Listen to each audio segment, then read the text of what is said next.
ব্রাহ্মণবাড়িয়া শহরের নিয়াজ মুহাম্মদ উচ্চ বিদ্যালয়ের 10ম শ্রেণীর শিক্ষার্থী আহনাব বিন আশরাফ নাবিল কাজ করছেন গার্ডিয়ান এঞ্জেল প্লাস নামে এআই ভিত্তিক বহুমাত্রিক অ্যাপস উদ্ভাবন নিয়ে।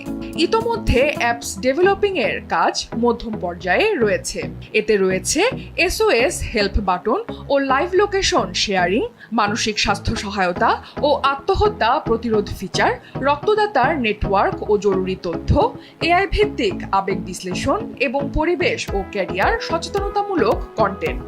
শহরের কলেজপাড়া এলাকার চাকুরিজীবী মতিউল আশরাফ সুমন ও স্কুল শিক্ষিকা নায়না আক্তার ত্রিনা দম্পতির ছেলে নাবিল।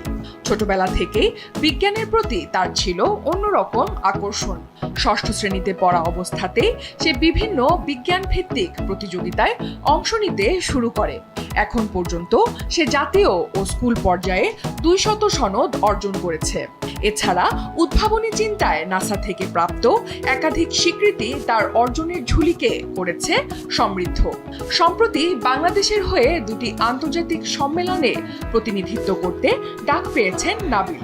আগস্টে তুরস্কের ইস্তানবুল ইন্টারন্যাশনাল MUN 2025 ও অক্টোবরে যুক্তরাষ্ট্রের নিউ ইয়র্কে অনুষ্ঠিতব্য নিওটেডিক সামিট 2025-এ অংশ নিতে চিঠি পেয়েছেন এই কিশোর।